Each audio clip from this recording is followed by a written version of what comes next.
Casey, we have a quorum and we're past 7 o'clock. So if you'd like to call the meeting to order, you can go ahead whenever you're ready.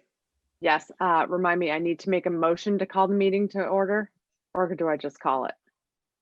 I think you just call the meeting to order. I'm calling the But- meeting to order. Thank you. I need to refresh myself on my Robert's rules. And Anna, you already got it, the record button going. Awesome. I Thank can't take credit. I didn't push it. Oh, okay. Maybe Andy, did you push it?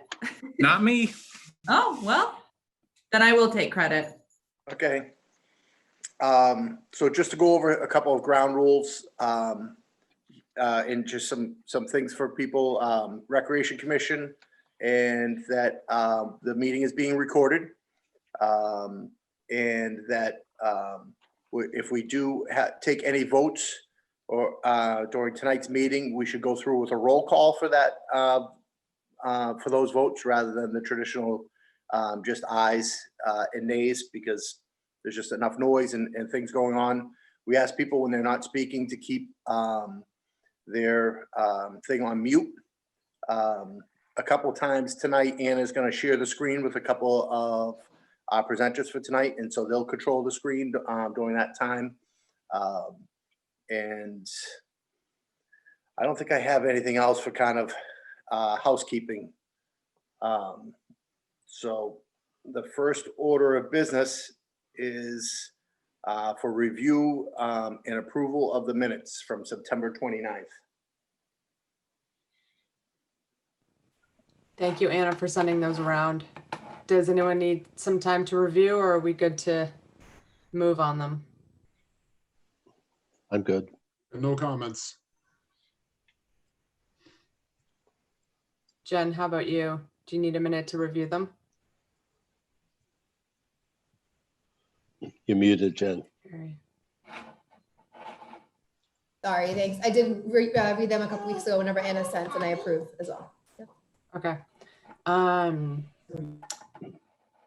So we need a motion from someone. I move to approve the minutes as drafted. Second. All those who are yeah. ayes? So go through a roll call. Casey, you in favor? Yes. Paul, you're in favor? Paul Grasso? Yes. Paul Bohm? Yes. Jen Lutz? Yes. Okay, so it's 4-0 for approval of the minutes. Move on to public input. If there anybody from the public that would like to present, if you can let us know at this time.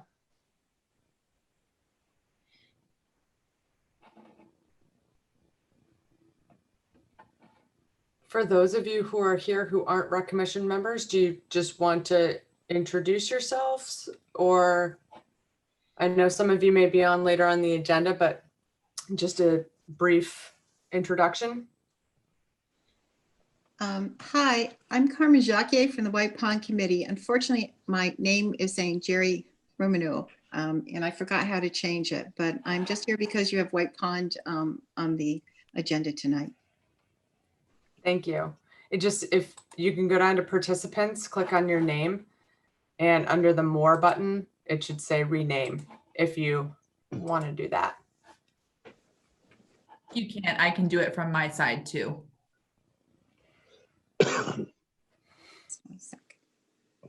Hi, I'm Phil Gibson from Concord Carlisle Youth Baseball Softball. I'm on the agenda a little bit now, so I just wanted to say hello. Great, thank you. All right, Ryan. Well, Pete can introduce himself as well here. I'm Pete Funkhauser, and I'm just here to observe the committee as a commission as a potential board member, assuming that it looks like a good thing for me to do and a good thing for you to do. Thanks for being here. Thank you.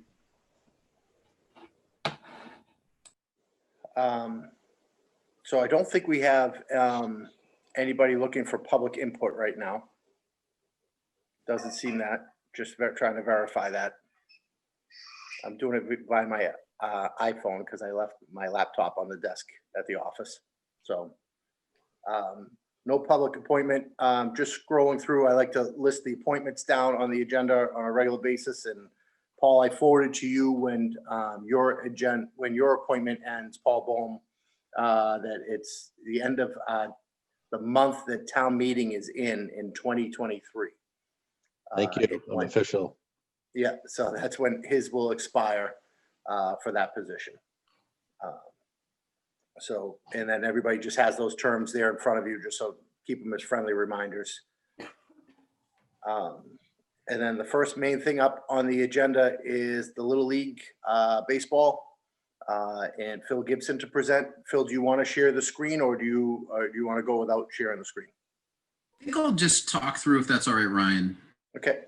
And I promise to be brief and really just want to say thanks, Ryan, and to everyone on the commission for giving me a few minutes to talk through what we think is a pretty exciting thing for the kids of Concord and Carlisle, boys and girls. And I'm the president of Concord Carlisle Youth Baseball and Softball, and we're kind of in the early stages really of a master plan. And kind of wanted to start with the Recreation Commission. Seemed like a great place to start. I've had a couple sort of informal conversations with Ryan and other folks from around town, including Kate Hodges, Aaron McCloso, and other folks, just about sort of, from our perspective, how do we make things better in terms of facilities? And for us, that's really three major places, and that's Rideout, Emerson, and Ripley.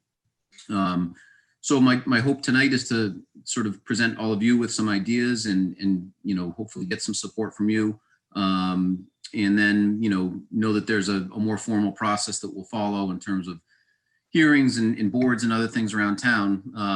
We intend to obviously follow that process. But so, I've been the commissioner for 2 years, and we've really enjoyed I think a strengthened relationship with both rec, with Ryan's help, and then also with the DPW with Aaron's help. There's been a really nice change that I've noticed in the last 2 years in terms of facilities maintenance,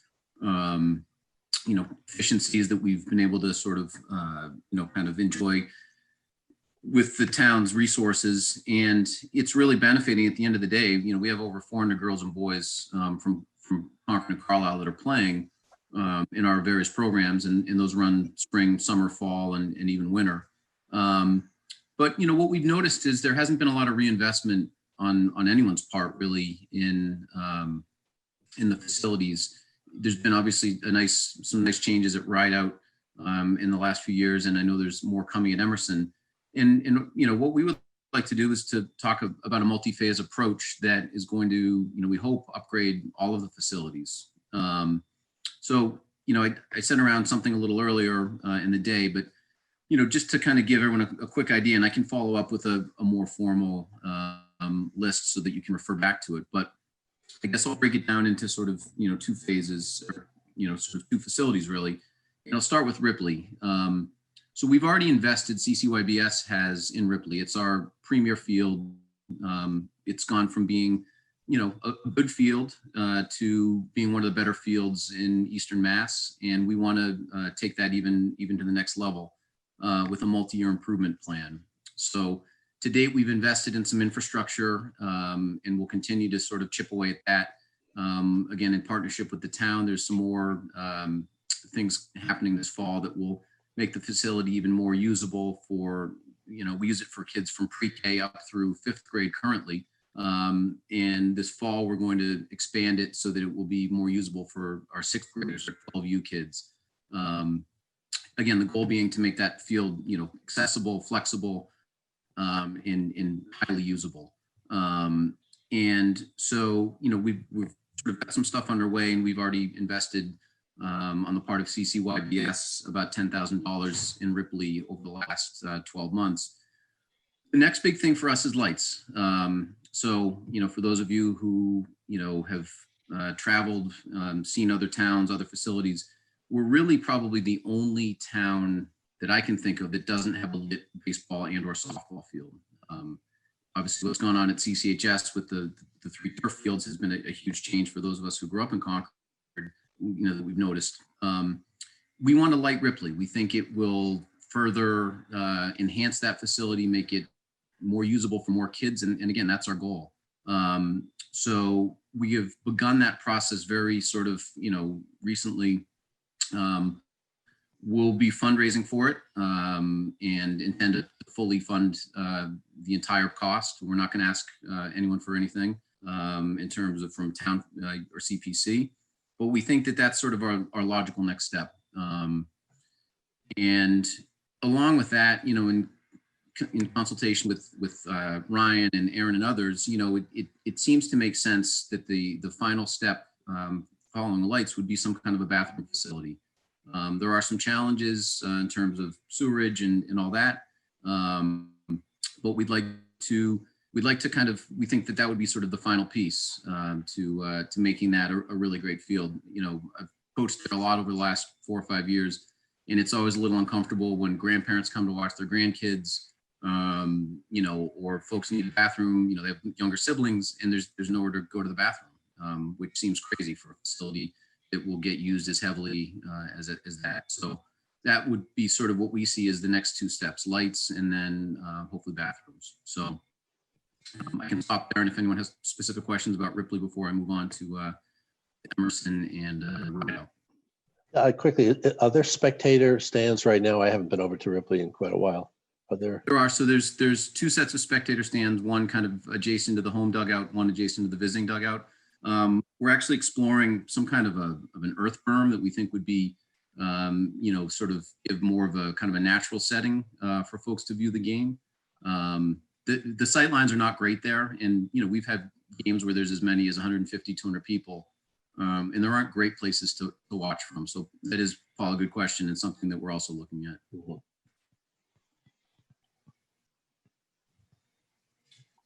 Okay, so that's kind of our plan for Ripley. And again, not asking the Recreation Commission for anything other than, sort of your feedback and thoughts. And, hopefully at some point a letter of support would be hugely helpful as we sort of embark on the process of working through the town, permitting with something like that.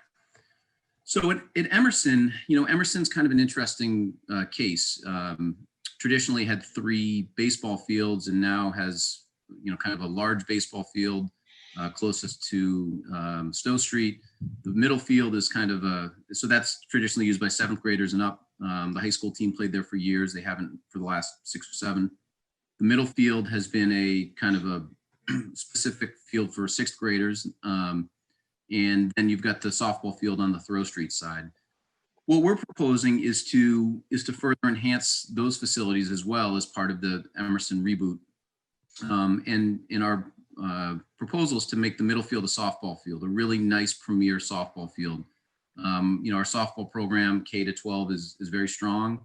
The numbers are good, not great, but we think that those girls, really deserve, a premier facility similar to what Ripley has been for the boys. So our proposal is to, as part of the Emerson reboot, skin that field so it's usable for, girls from ages pre-K really up through high school. A freshman or JV team could play there. And we would like to add a scoreboard there. There's not a scoreboard currently. We feel like that's an appropriate sort of addition to kind of upgrade the experience.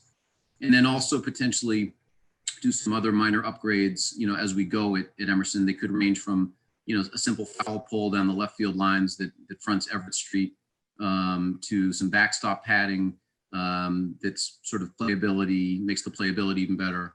And other little things, some things that just make the experience, the comfort level for all the kids that are playing on that field, and it will be heavily used even better. So again, nothing that we're asking the town for any money for. This would be private, funded through CCYBS. We raised significant amount of money last year, and we feel like our families are really hungering for this and want to reinvest in their kids' experience.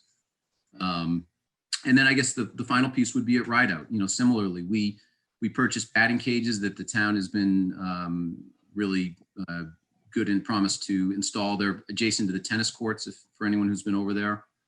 We bought a shed for storage there. The town's doing an amazing job of taking care of it. And our sort of final piece there might be, again, little touches like a scoreboard, or some other sort of, little details that we think will just kind of, finalize that. So I'll stop there. Again, happy to answer any questions, but again, we know we're in the early stages of this process, and really just appreciate any feedback and thoughts, and hopefully eventually your support. So my kids played softball and baseball all around. My grandkids are playing baseball, hopefully. Where, besides those 3 fields, are there other fields in Carlisle and Concord where there's baseball? I remember other fields besides those 3. Has that changed? It's been a little bit of a challenge, Paul, to be honest. I mean, we've got, there's 2 fields in Carlisle. There's Lower and Upper Banta.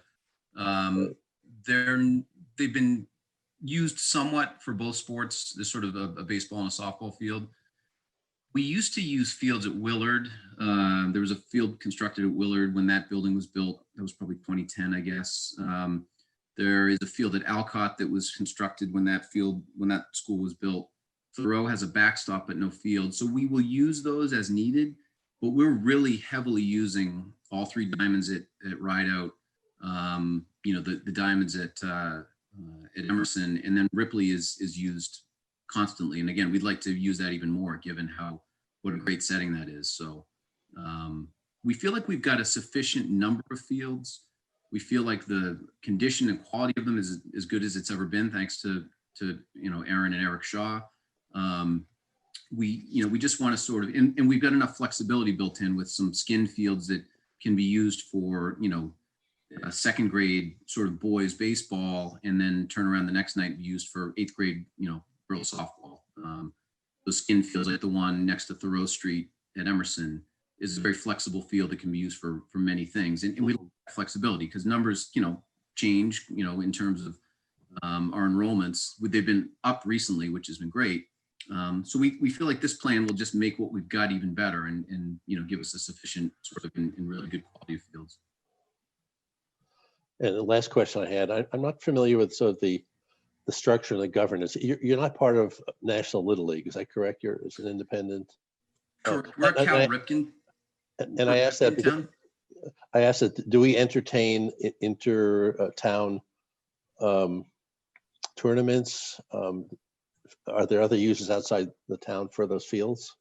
Yeah, so we're a Ripken town. There's basically 2 sort of major governing bodies for baseball, and there's the league, and then there's Cal Ripken. We're a Ripken town. It's okay. Long explanation as to why. It's just what we are. So that's sort of our national federation. So we are starting to do more of that, and Ripley would be the perfect facility. Again, having coached my now 6th grade son for the last 3 summers, we've gone to probably 20 other towns in Eastern Mass.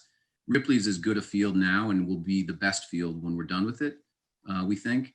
And so hosting tournaments and having, teams come in from the area and, all over the state is something that we would love to do. Yeah, I mean, I'm really supportive. It's a kind of upgrade is can do nothing but be beneficial for the town and the players. Congratulations. Thank you. Yeah.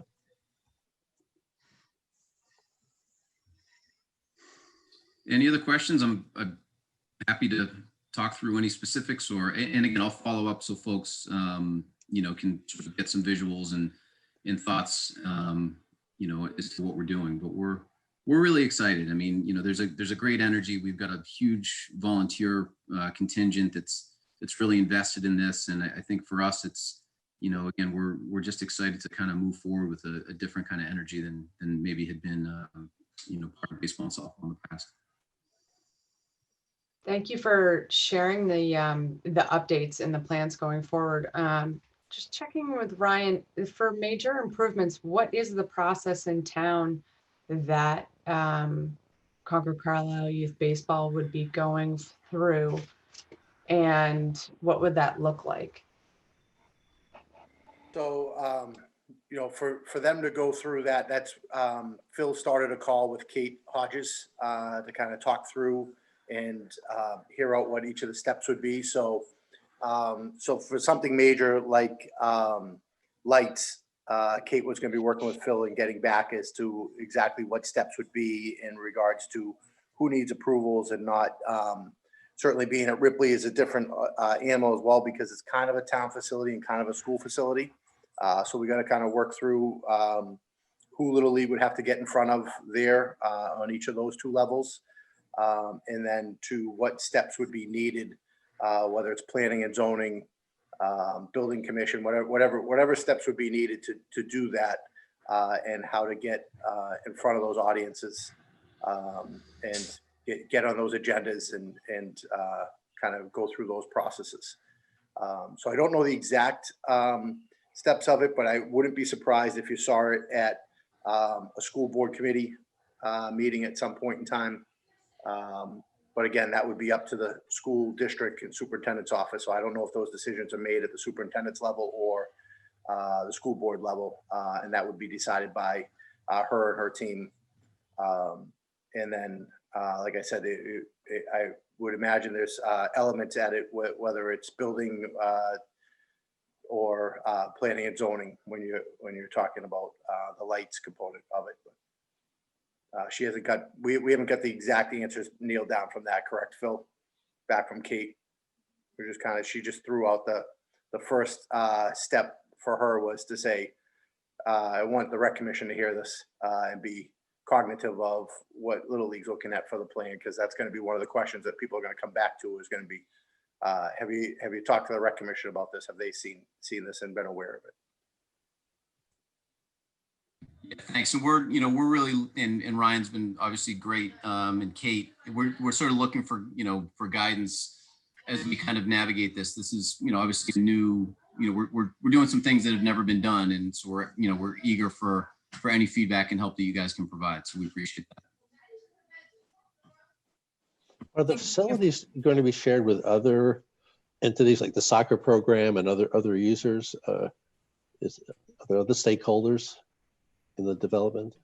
So when the whole idea of lights kind of came up at Ripley, I reached out to soccer and lacrosse to see if there's some benefit to potentially lighting the multi-use grass field, that abuts the baseball field. And neither one seemed to have a huge amount of interest. There's some issues with the water table there and some things like that. Honestly, part of the problem, and Ryan, I know we've talked about this, most towns have a Little League in baseball and softball complex, which is completely dedicated, and you have fully fenced fields with lights and snack bars and bathrooms and all the amenities. We don't have that in town. So, part of the problem is that the outfield of the baseball field is is a soccer goal, or, it's a multi-use, and you see that at Emerson. So part of the goal of having, fully fenced fields is to kind of really dedicate them just to baseball and softball, and keep it, kind of contained, and, both for sort of function and form, it helps a lot. So, sure. We really only have the two fully fenced fields with Rideout 1, which is the one on Lawsbrook, and then in Ripley. So we're that's kind of, we're trying to invest in facilities that do stay kind of in just in the baseball, softball world. Sure. Thanks. Phil, one thing that I don't think you shared on here, or maybe you did, because we've talked enough, maybe I missed it, was just talking about funding for lights and how you guys would go about that. I think that'd be beneficial for the commission members to hear what your thought process was on that. Yeah, so we reached out to Musco, which is sort of the industry standard or industry gold standard in lights. They're out of Iowa. They do all the lights, really, I think almost any college, pro, high school, Little League facility. So the price estimate we've got is around $170,000 to light Ripley. So what we would propose is that we would fundraise, probably half of that off the bat. We actually have a donor who's willing to give us $20,000 to kick things off. So we'd sort of fundraise within our community to about $85,000, we think, and then we'd finance the rest out. So we feel confident that that's a very sound plan. And again, the benefit we'll get from this with the extra playability and is well worth that cost for us. So that's our plan, Ryan, for payment. Really appreciate you sharing the plans, and I think staying, coordinated on and in touch with where what your next steps are, and going through the town approval process. Just because I think, the public-private partnerships have been great for the town. And we've really got some wonderful playing fields and assets for the town through them. But ensuring that, there's a good open public hearing process, and that sort of all the i's are dotted, t's are crossed, will definitely be important. It sounds like that's exactly where you guys are headed with it. Great. Yeah, thanks. No, and again, we're going to need sort of your guidance and support on these things. So appreciate that, Casey. Look forward to working closer with you guys. Ryan, what do you suggest in terms of next steps because I think part of this is just staying in touch on where, what you guys plan to do next. And certainly anytime there's, seeking out public funds for it, it becomes a slightly different animal. But what do you suggest, Ryan, in terms of the commission's next steps on this project? First, I just think we'll just kind of throw it on the facility updates that I provide, and I'll try to get some insight from Phil that I can just share at the meeting, so you guys are aware of where they're going through on the process, as we do with White Pond and Giroux and other things that are happening in town.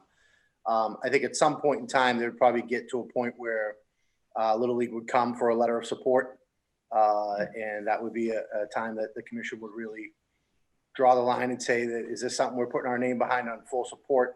But I just think conceptually for you guys to be cognitive of what's going on in the thought process as to why and what they're trying to do, so that you're not surprised out in the public if someone comes and says, that Little League's trying to put lights at Ripley or anything like that. It's very good to have that thought out, and for someone in the community to be looking at big picture, which is what you guys are helping to do. So you're, looking into what's happening at Rideout, at Emerson, Ripley, all the town facilities, and looking at that big picture, as Paul asked, our interest, is there interest from the lacrosse group and the soccer group, and trying to think those things through. So I think we'll just keep it on the department update, and I'll try to give you guys keep you up to speed as to what's happening.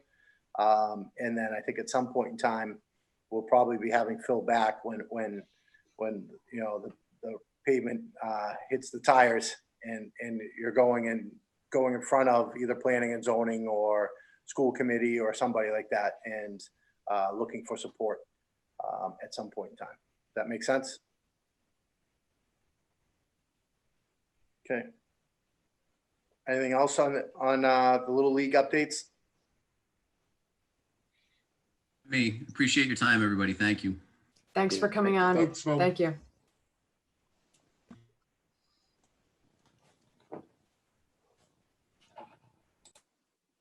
Moving on just to the department updates, and what is happening primarily at White Pond and Giroux right now.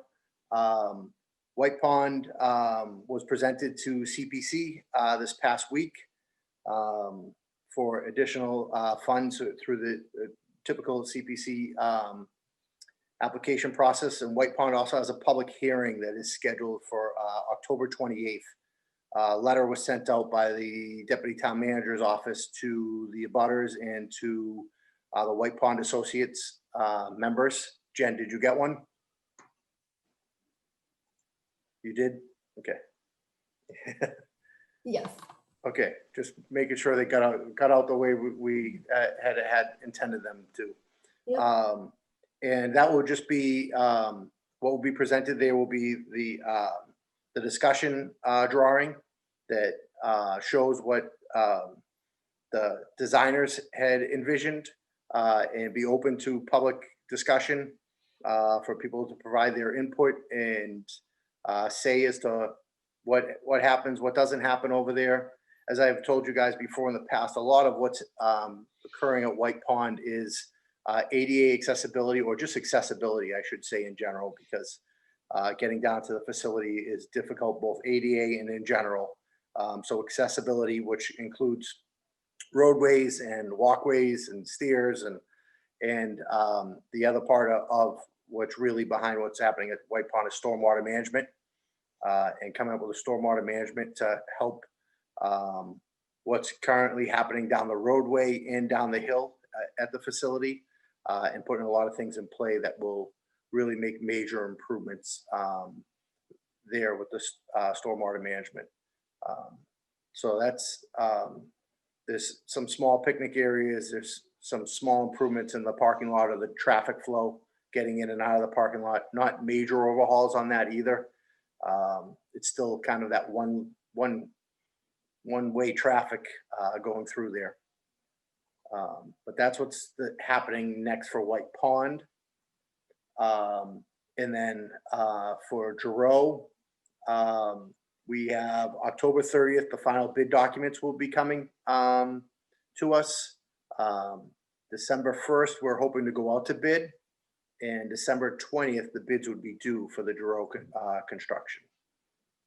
So that is starting to move along and seeing some momentum there. We did have, got to publicly thank Andy and Anna for coming out for our invasives weeds pulling that we had. We had a full Friday afternoon of full day Friday of going out and pulling all the invasive species out of the property, and they both came out and joined us for that day. So that's where we're at on those two facilities. Any questions on either one of those two? Thank you to Anna and Andy for pulling out the multiflora rose, bittersweet, and what's the third one? There's like 3 main invasives, aren't there? We got a lot of buckthorn. Buckthorn. Yeah. Appreciate you guys. Thank you. I know it's not public input, but because Carmen's on for White Pond, do we want to open the floor for her, Casey, if she has any questions or Yes, I insight? think that would be very appropriate. Carmen, you're on mute still.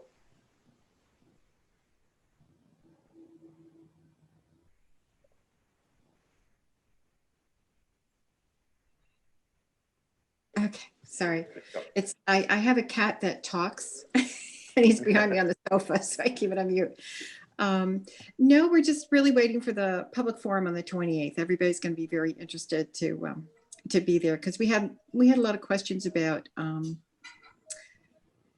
well, people were wondering about the wildflowers that were there, but Delia said that NRC is going to do a full survey of the area. There's a big lady slipper areas, and though it's not a endangered species in Massachusetts, it's something that a lot of people, like. So we're just waiting really for the meeting and hear the details. And we know that it's mostly, Kate had been to one of our meetings and said it's really that, the town has to get the ADA in there. It's by law that's their big emphasis right at the beginning. Okay. Thank you, Carmen. Okay.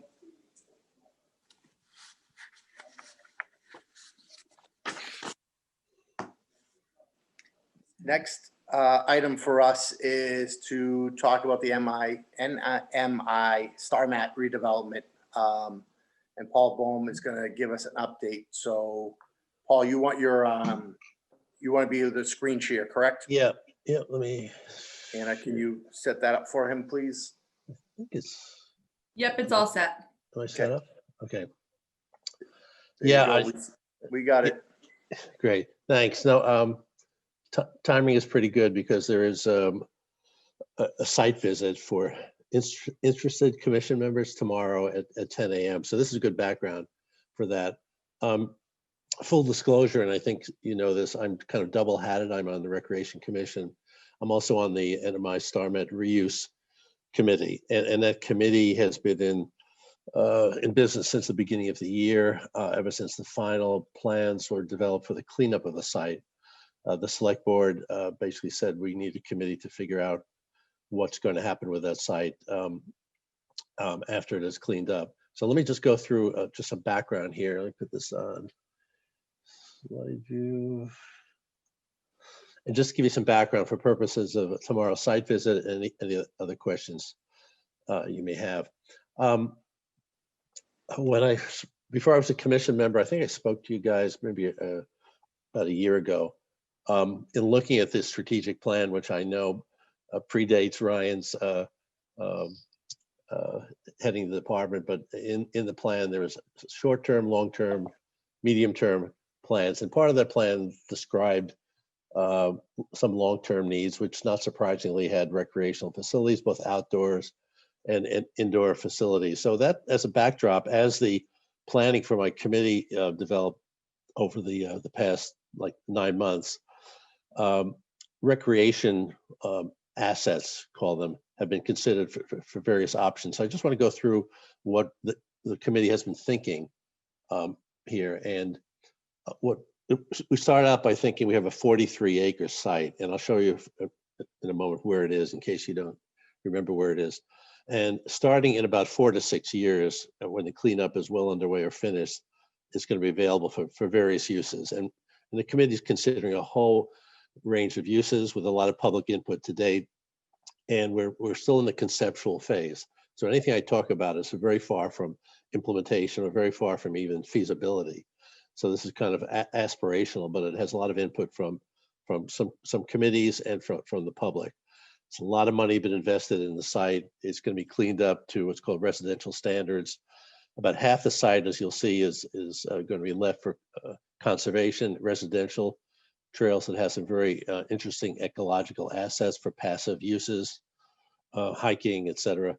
And about half of it will be available for indoor and outdoor recreational uses and other uses. The site location, so we're right on the edge of West Concord. There's the Aspet River. Valley Sports is over here. Thorough Club is down here. The Acton Town Line is just off the map here. So we're at the edge of town, and it's this 43-acre site, which we have the committee with EPA's help have divided into several different zones, and those zones are amenable for different types of building depending on what was there before. There were buildings in A1, for example. Some of the peripheral areas were wooded. Some areas like D and B were contaminated, and those are going to be kind of sealed off with institutional controls.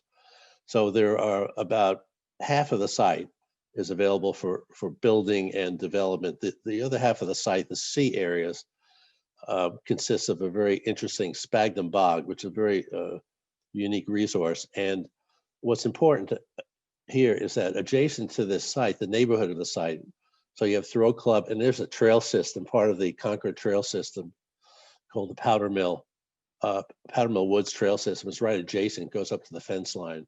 So all of the concepts include extending this trail system around this bog area with platforms and bird viewing, etc. So that's sort of where we are on the neighborhood. As I mentioned, the conceptual reuse areas have been established. And so the committee was charged with, okay, what are we going to propose in those different areas? What are the different options? And with the various inputs that we had, we had a workshop, we had a survey, we spoke to a number of committees. We've come up with a number of concepts, and the concepts are very flexible. So they're kind of mix and match, as you'll see, but they're centered on a master plan. And the master plan basically says that center area, which is called A1, it had buildings, is suitable for other buildings, whether they're industrial, commercial, municipal buildings. And then adjacent to that could be passive and active recreational areas. The issue of housing on the site is very controversial, and it's yet to be fully engaged in terms of that whole line of reuse. But we haven't taken housing of various types off the list quite yet. So all these concepts have recreational elements.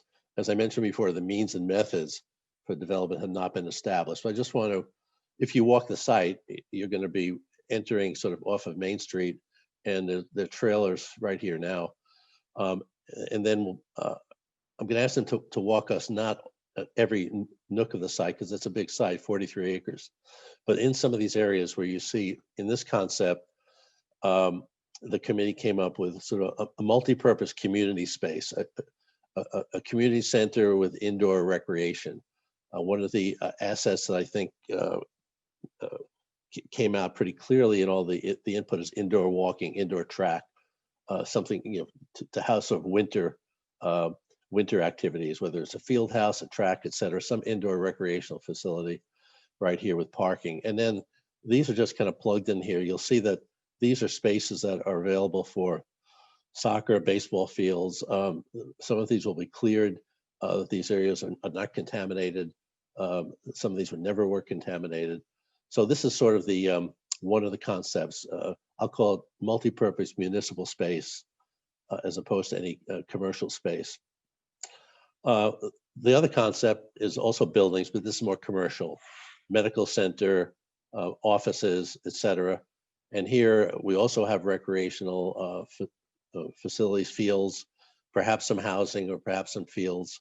And so you can see how we can mix and match the various types of development here. Again, half of the site is going to be this area that you'll see tomorrow, which is quite an interesting and beautiful area for kind of passive use and observations. The third concept is it's really the most ambitious, which is really mixing some housing, indoor recreation. You'll see, somebody had a movie theater.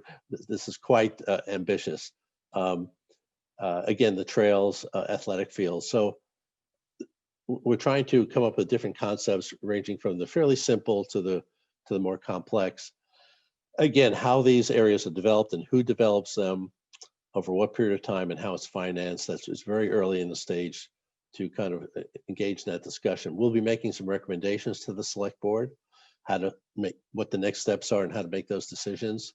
But I did want to just present those to you that basically we have tens of acres of space that down the road, 4 to 10 years, we could really develop some very interesting recreational assets for the town.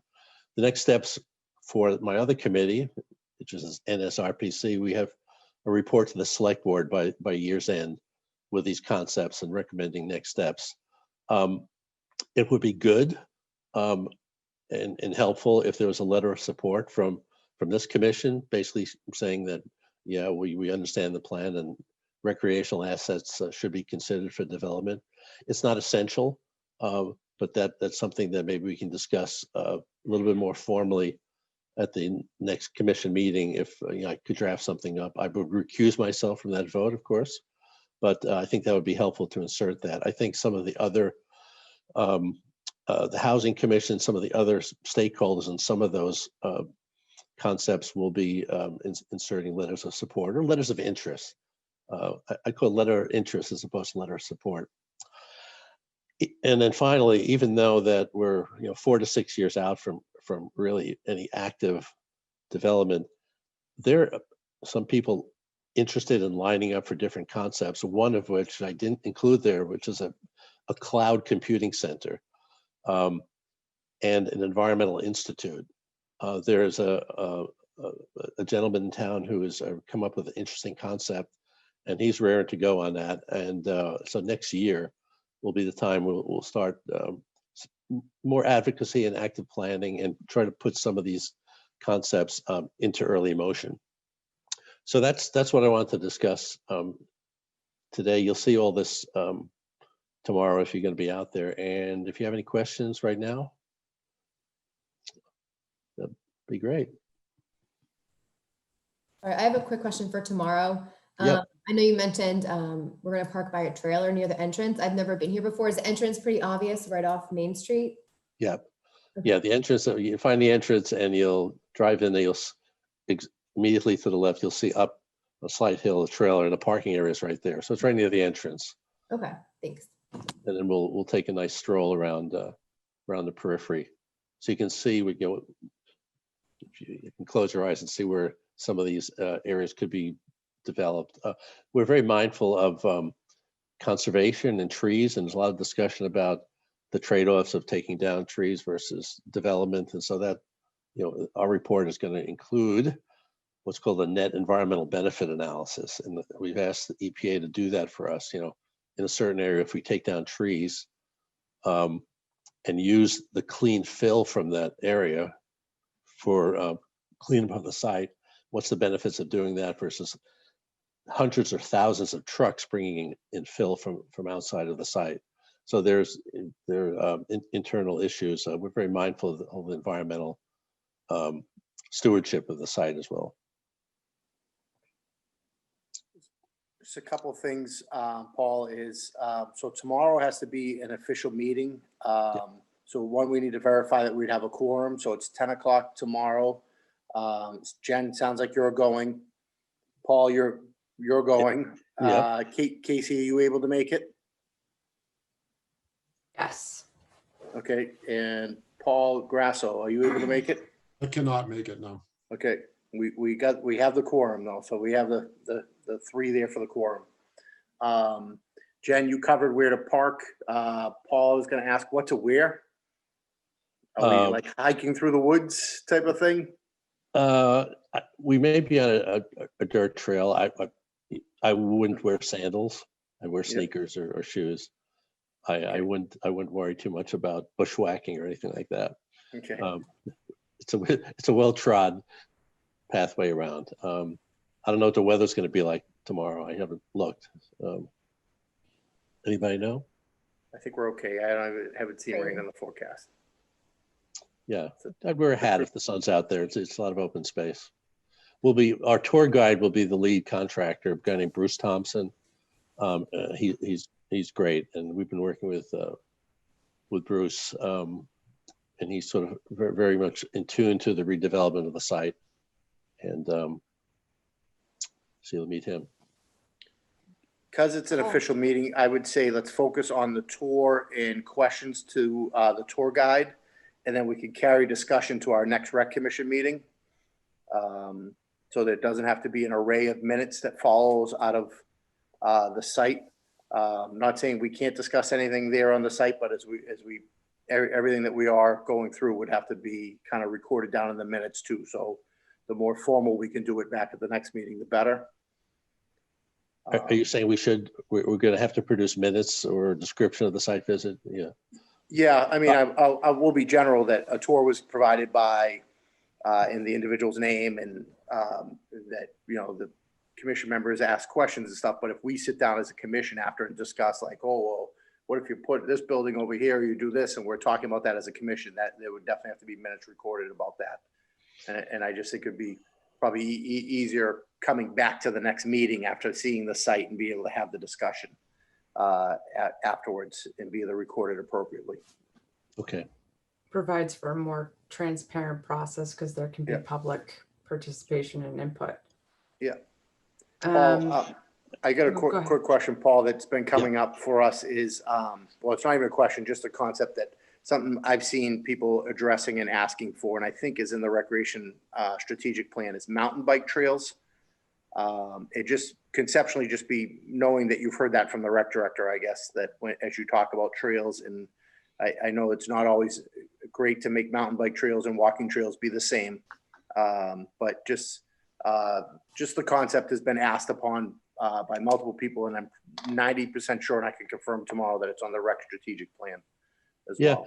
And just on the slide, this existing trail system is really quite interesting. And it's not that long, but there's lots of hills, and it's interesting. And connecting this into this trail system for walking and mountain bikes, people do cross-country skiing in this area as well.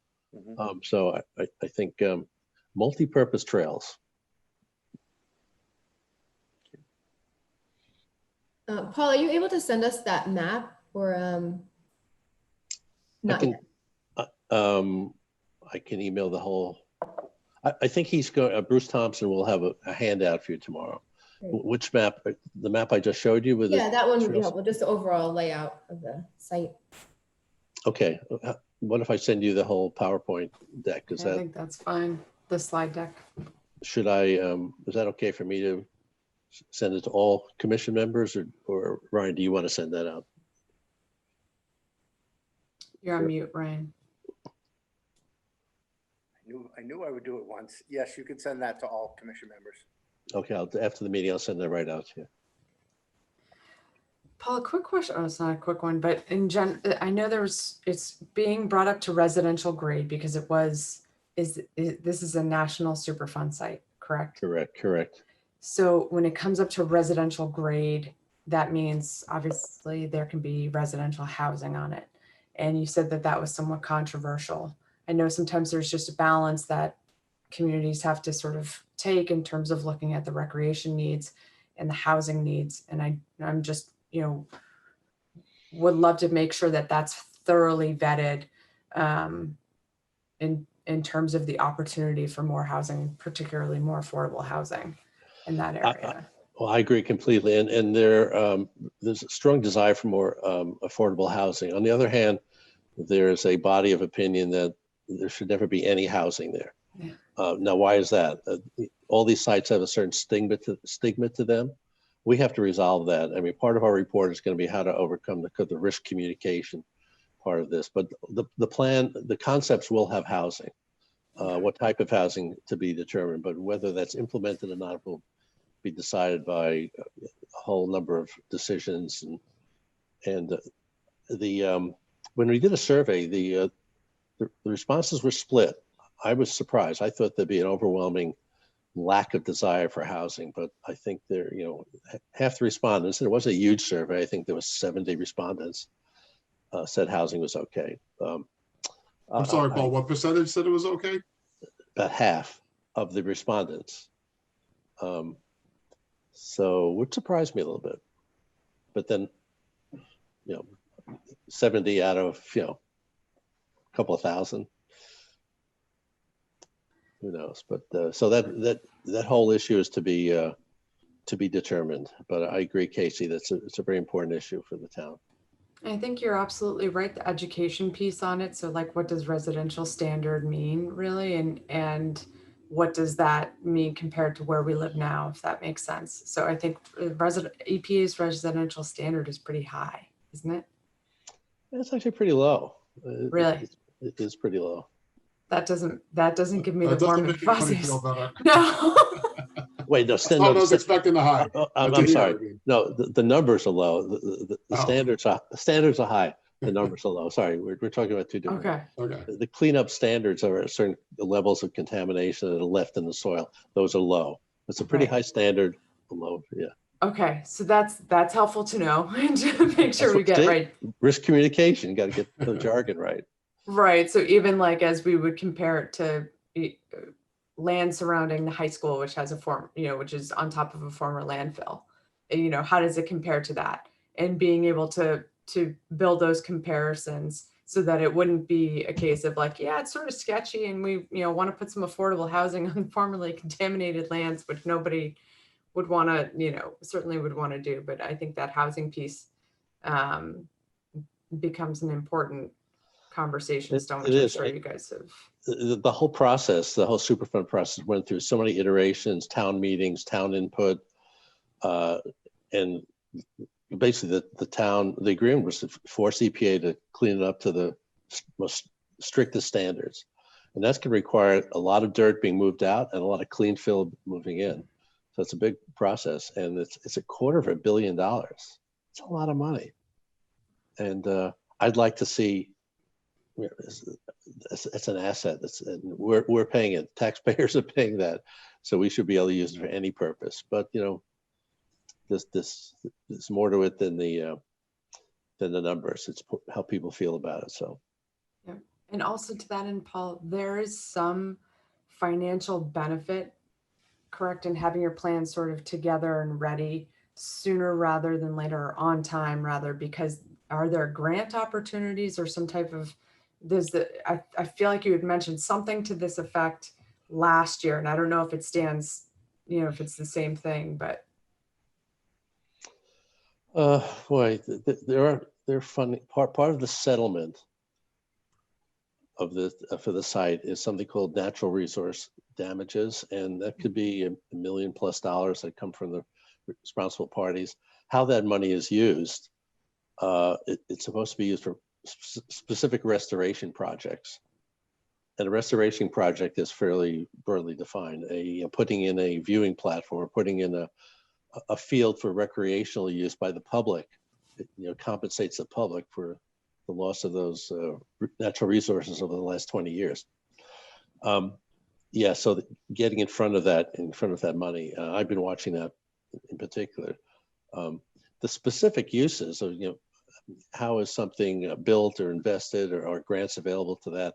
I think that's going to have to wait until the town decides to actually acquire the site. I don't want to go into too much detail. We're running out of time here, but in 2015, through warrant article, the select board was authorized to purchase the site. It'll require another warrant article for them to actually purchase the site, but the select board has to be assured that they understand all the financial issues and the risk in doing that. And so we're working with the select board in doing that. If the town acquires the site, that will launch, I think, a lot of opportunities for leasing and development and town participation. But until the town does that, a builder could come next week and offer something for the site and could buy it. So that's an important first step. Thanks, Paul. Thanks for coordinating the tour tomorrow too. You're welcome. Also, Be interesting. Ryan, last piece on this, I think there was some discussion last time about just getting a list of assets that Rec has for fields, facilities and whatnot at some point, just as we go along in this process, so we know, what's there, as there's conversations about, upgrading baseball diamonds or potentially proposing and supporting other facilities and fields at potential sites. I owe you one list of assets of rec. That's all right. Take your time. I won't call you out in public on it. Okay, yeah, cool. Anything else on the Star Mat site? Okay, see you tomorrow. Okay. Thanks, Paul. Casey, I did miss giving the opportunity for a programming update. Would you like to see that from Anna and Andy? Absolutely. That's the bread and butter of rec right here. We've got so Anna, much good stuff going on right now. Yeah. So from the Hunt side of things, coming up next is our Halloween drive-through event. It's in place of our typical trunk or treat. It's going to be at the high school this Sunday from 1 to 4 p.m. It's sold out for all the elementary school groups that we organized. There's about 45 people on the wait list. Not sure if we're going to be able to take all those people off the wait list since we're pre-packing all the goodies that'll be at the 8 tables for each car. But we are excited that people are going to join us, and we have 8 tables set up with different town departments and community groups to host and pass out candy. So it should be really fun. We'll post on Facebook and some pictures and stuff along the way.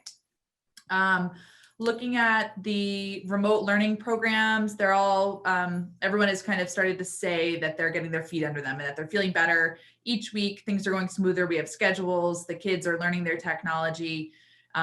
We have 132 kids total enrolled in those 3 programs at the elementary schools.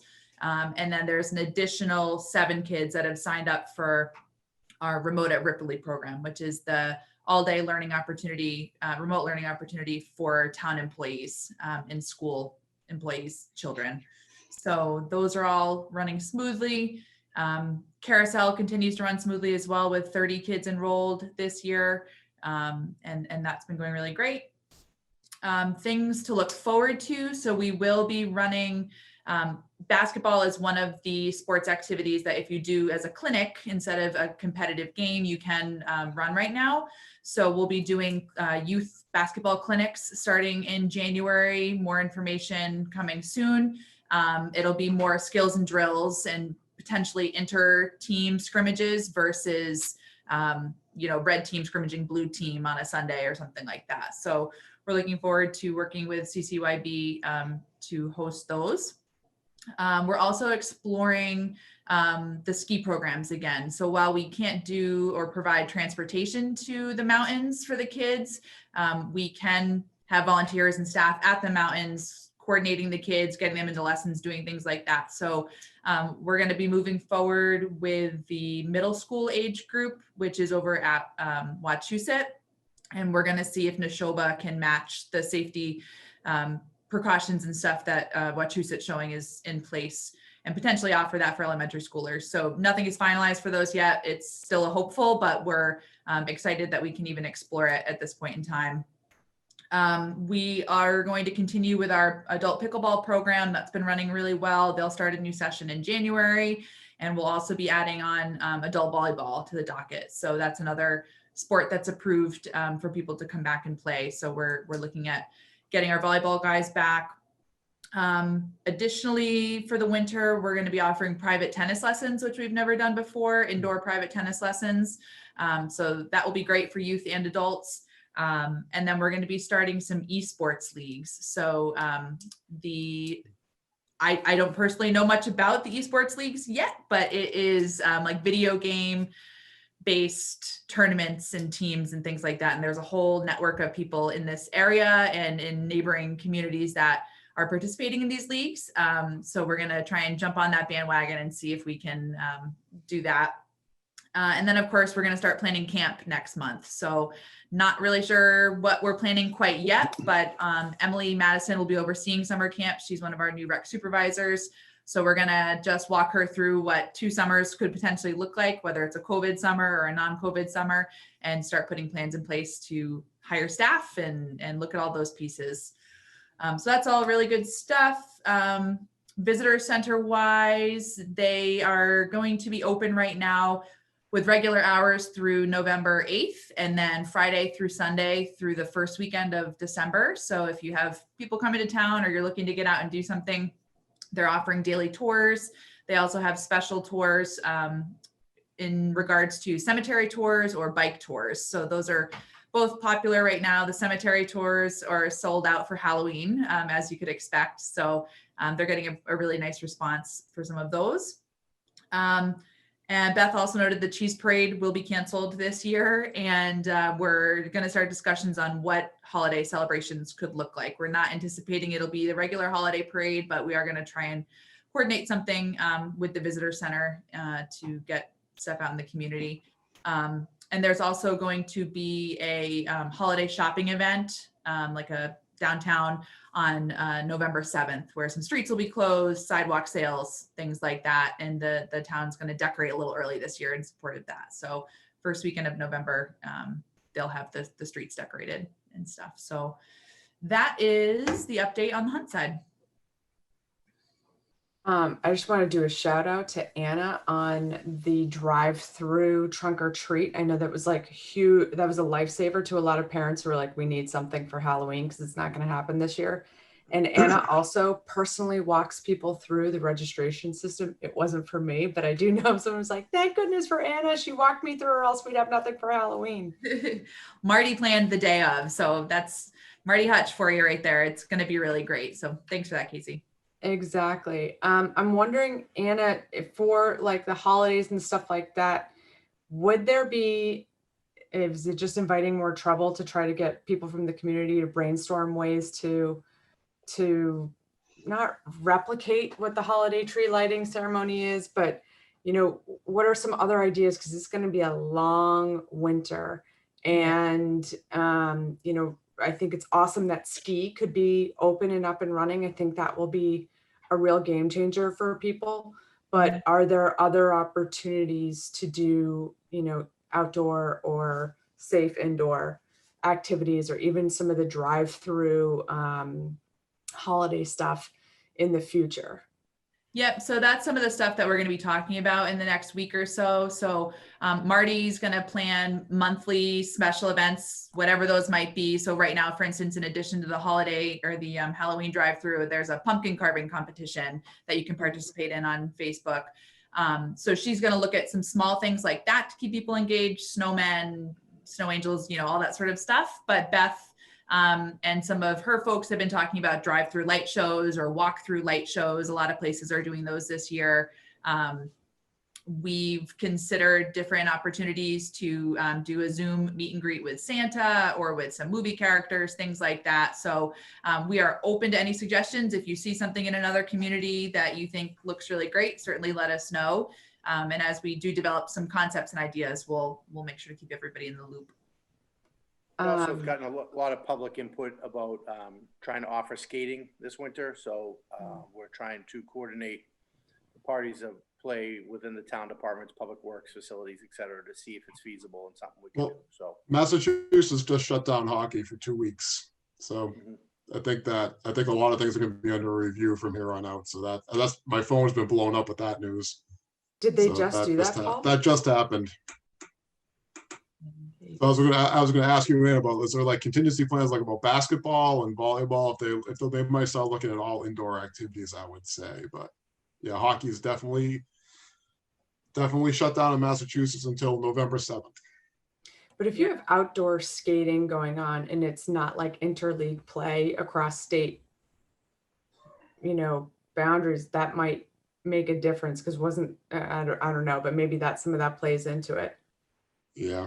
I don't know. Someone sent me a link to the state's release. I don't know. There's a lot of detail in there. So it's just something to be cognizant of, as I'm sure everybody is cognizant of it. Thanks. I'll definitely look for that article tomorrow. And finally, Anna, a real shout out to Beth for coordinating with the local, shops and merchants to try to coordinate some traffic through there, because I'm sure it's been a hard 7 months and only going to get harder. Is the Chamber of Commerce I'm sure she's in touch with them regularly, right? Yes. Okay, that's what I figured, but that's, I wonder if there would be, I just love the idea of sort of bringing some of the younger families, having them participate in the drive-through Halloween piece, which it sounds like they're doing. So thank you for that. Mm-hmm.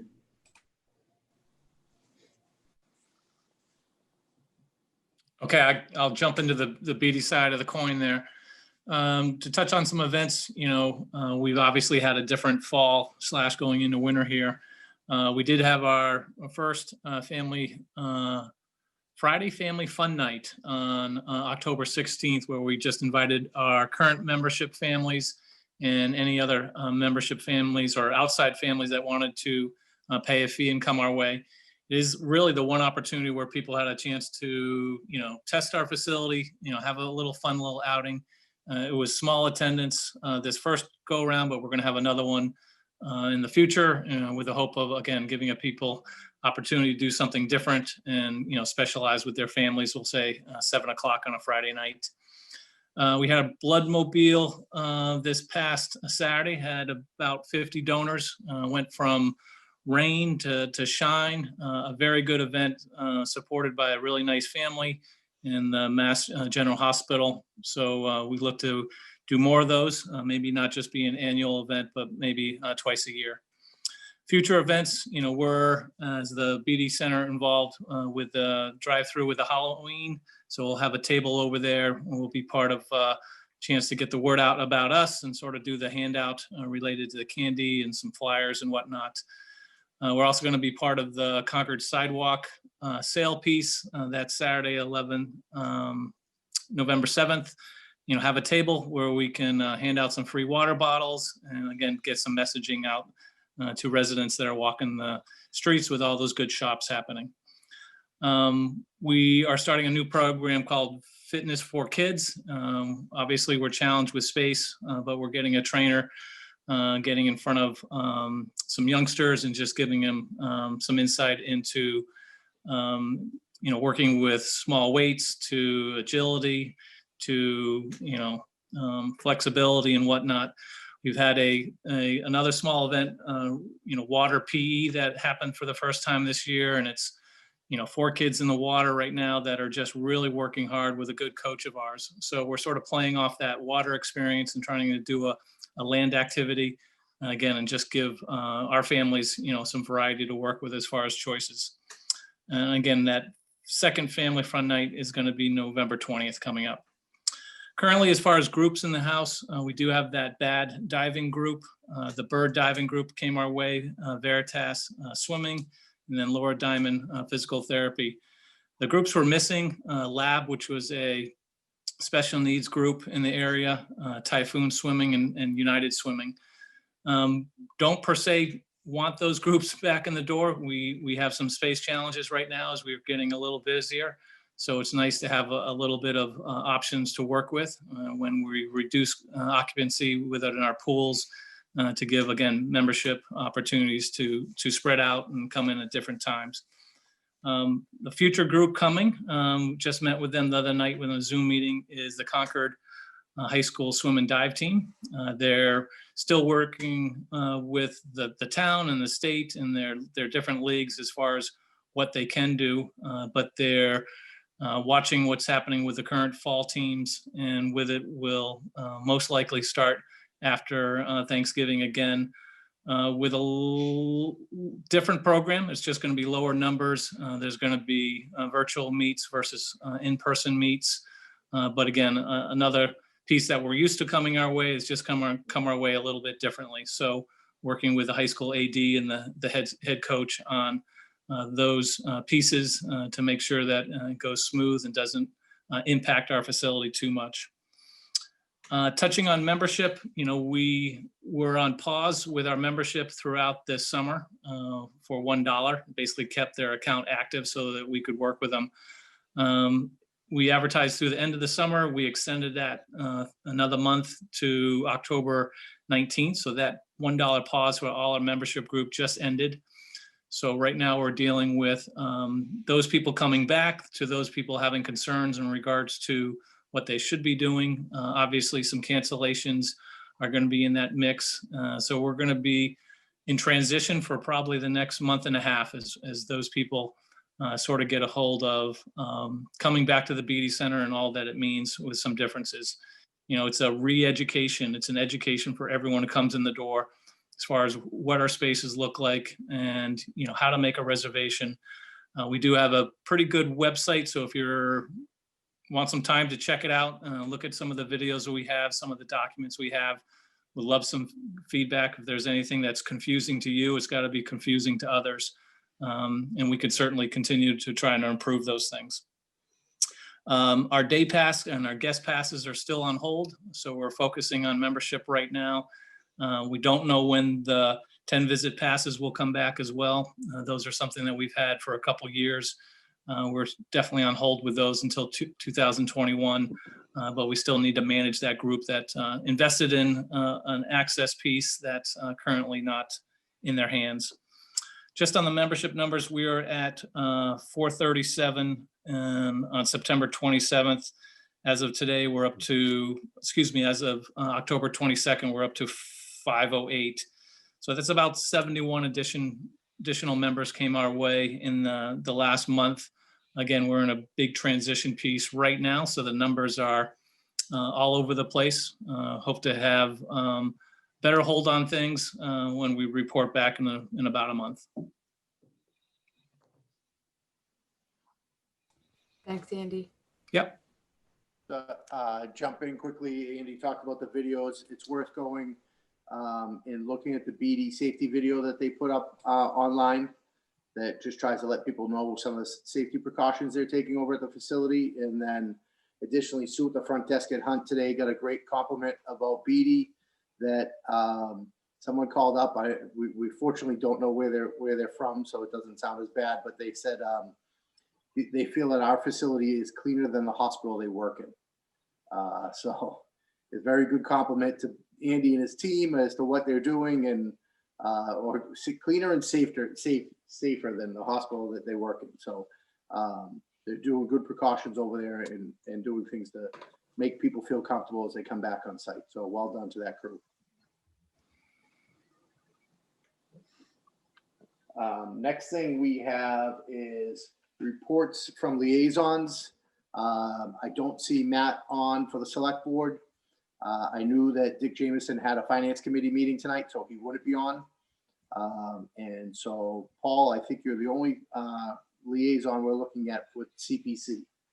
Okay, we had site visits last weekend or last week, I believe. It was handled differently, for distancing, and not everybody went to all the sites, so it was a little unusual. And Tuesday night I think there's 15 projects. You were on for some of them, Ryan. I think 5 of them have been presented to the CPC, and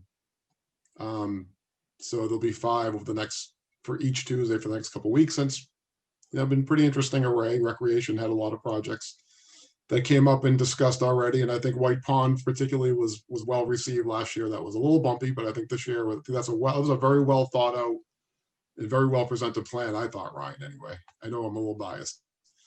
But it was good. Not much else to report there. Unless anybody has any questions. No, so you got 2 more weeks of presentations. And then when do you guys make the decisions? It's 2 more weeks of presentations, and then I know the calendar has changed a lot. Because I get a lot of questions on that. I really should kind of commit that to memory. But there's 4 weeks of presentations. I know that for the next 2 Tuesdays, and then at least a few more weeks of discussion, and then the voting happens after that. So by like the end of the year, I think the voting and the allocation of money, I believe, is in December.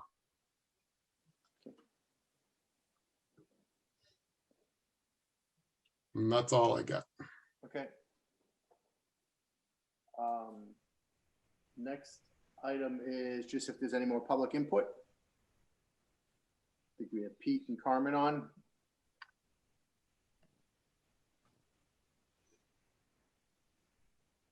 Not seeing any public input. Sorry, my battery was dying. That's why I'm leaning now. I'm plugged in. And we didn't have any old business. And the last item is just to set a next meeting date and time beyond tomorrow. We're looking at November and Thanksgiving. So my gut was to go the week before Thanksgiving, but I kind of want to leave that up to you guys as to where we are and if people can make certain dates. Do we want to try like the Tuesday, the week before Thanksgiving? Not Thanksgiving week, the prior week. I don't have that date in front of me. Does anybody have that? And, The The 17th. 17th. That Tuesday is the 17th. yeah, does that work for the commission members? I'd just have to check if I have a CPC conflict, but I don't think I will. I think that should work. Have you guys are traditionally Tuesday though, right? Yeah, but not, I know like the next 2 or 3 are consecutive, but then I'm not sure about this date though. So I would say that. Possible I have a conflict. Should we move to that Thursday, then the 19th to avoid it? Sure, I can do that. That definitely keeps CPC off the books, Casey. Is that something you guys would be able to do? That's fine. Works for me. Works for me. That works. When you mean CPC off the books, we would have an update. Well, I mean, we wouldn't have a Doesn't conflict. conflict. Yeah, no, I think we should make sure we don't conflict. Yeah, Yeah. absolutely. Yeah, and so we would at least, we would know we would be getting Paul there. So we'll be looking at Thursday, November 19th. Ryan, are there any finance committee meetings or select board meetings? Not that I I'm don't know. aware, You I don't probably know. don't have that in front. Well, we ran into a finance committee meeting tonight. So we might run into a conflict there again with Dick Jameson. Mhm. So it depends on where their schedule lines up. I don't have that in front of me. I don't know that. Okay, I think maybe going forward, we can keep an eye on those things so that we could just keep CPC, finance committee, select board, and just make sure that we're not running into those. Yeah, it comes tough in this October, November time Yeah. period because CPC jumps on the books because usually you avoid Monday and Thursday for finance and select board. All right, So then we just need to, for someone to make a motion to adjourn the meeting. motion to adjourn the meeting. Second him. All those in favor? Right. Do you have to do it by roll call, Ryan, or No, to I think you adjourn? guys Or got, we good? We you good? got a pretty vocal. with- Aye. All right, that's it. So we will be in touch with an agenda and follow up from the minutes from this. And then also we're just gonna, most of us are gonna see each other again tomorrow anyway, so. Yeah, thank you for Okay. letting me Okay. participate. This is Pete. I appreciate the opportunity to drop in on you, and I'll be there tomorrow at 10. All right, Okay, glad to okay. have you. Hopefully we can, make you see this is the place to be on Zoom with your town committee meetings. Good to see you again. Great, Thank thank you, you. everybody. Good night. See you tomorrow. Good night.